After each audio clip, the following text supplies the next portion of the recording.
Nous allons vous présenter Jacques Demy, un cinéaste français né en 1931 et mort en 1990. Donc, il est né à Pontchâteau et a vécu toute son enfance à Nantes. Né d'une famille plutôt modeste, d'un père garagiste et d'une mère coiffeuse.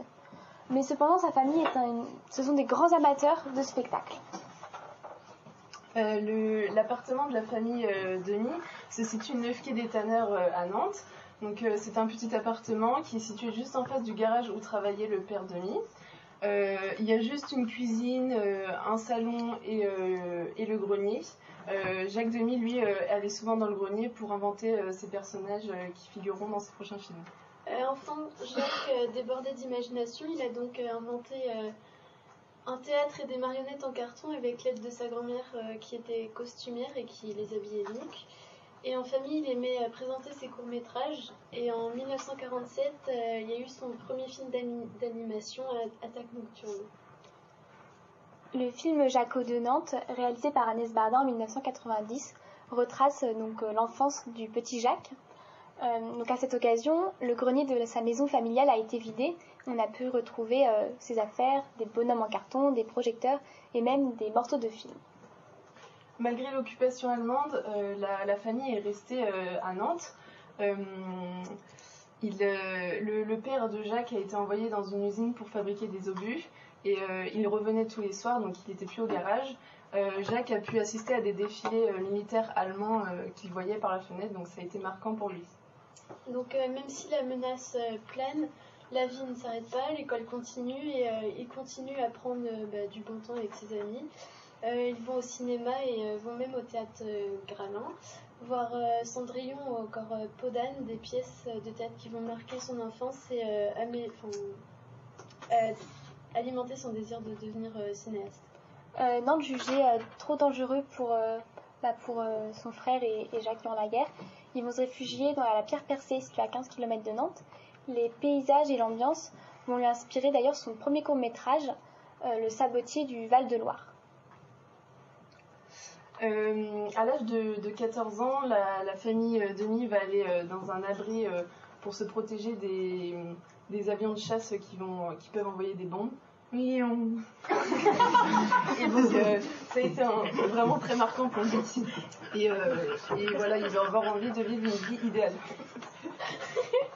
Rêvant d'une carrière de cinéaste, il envisage de poursuivre ses études à Clémenceau.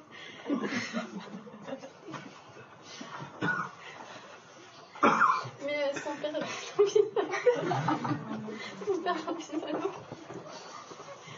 Donc son père ne veut pas qu'il poursuive ses études dans l'art, mais cependant il n'abandonne pas sa passion pour les arts.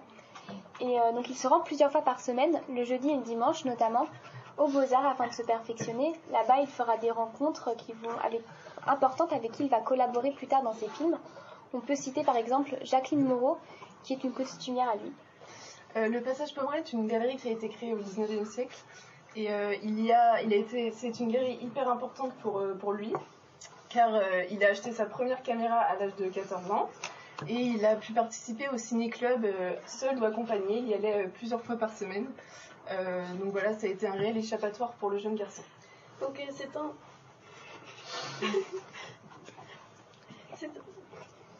un passage très lumineux. C'est un passage lumineux grâce à sa verrière, donc des étranges trafics s'y passent et des rencontres inattendues. Et donc il y a une ambiance très particulière et Jacques la retranscrira dans ses films. La ville portuaire est souvent présente dans ses films, avec Marseille, Rochefort, Cherbourg ou bien Nantes. Donc il aime la récurrence des lieux, mais aussi celle des personnages, parce qu'on va souvent retrouver dans ses films la veuve, la jeune femme abandonnée, des marins. Pendant toute son enfance, le port et l'activité portuaire s'est beaucoup développée. Il y a eu de nombreuses arrivées, départs, baptêmes de bateaux au port de Nantes. Donc pour lui, ça a été un réel événement important et on le retrouvera dans plusieurs de ses films, comme l'expliquait Angèle. Donc les années 60 sont pour lui les années de la réussite. En 1964, il sort Les Parapluies de Cherbourg, donc il recevra la Palme d'Or à Cannes. Après, 3 ans après, il fera les Demoiselles de Rochefort, puis en 1970, Podane. La rencontre avec Jacques Demy va être un tournant important dans la carrière de Catherine Deneuve, puisqu'elle deviendra sa muse. Elle jouera dans 4 films du cinéaste et incarnera l'idéal féminin dans Les Parapluies de Cherbourg, dans lequel elle donnera d'ailleurs la réplique à sa sœur Françoise d'Orléac. À l'âge de 27 ans, il rencontre la femme de sa vie, Agnès Varda, qui travaille aussi dans le cinéma. Ils vont avoir un fils, Mathieu, et il adoptera sa fille née d'un précédent mariage. Il meurt à l'âge de 59 ans d'un cancer et il repose aujourd'hui au cimetière Montparnasse. Donc il y a une médiathèque à Nantes qui porte son nom. Donc elle est à un lieu que vous fréquentez à peu près tous, au quai de la Fosse. Donc vous le saviez peut-être pas, mais elle lui rend hommage depuis 1985. Et elle est le réseau principal de toutes les bibliothèques à Nantes. Les Parapluies de Podane, Une chambre en ville et La Baie des Anges sont quelques-uns de ses films les plus plébiscités. Mais en première place, on peut quand même citer le film Lola. Ce film d'amour dramatique, il raconte l'histoire d'une jeune danseuse de cabaret nantaise et qui rencontre un beau marin. Donc voilà, cette Pichaoucha est terminée. Nous espérons qu'elle vous a permis de mieux connaître ce grand réalisateur nantais nommé Jacques Demy. En 42 années de carrière, il a pu réaliser 27 films et il a été nommé et récompensé un grand nombre de fois.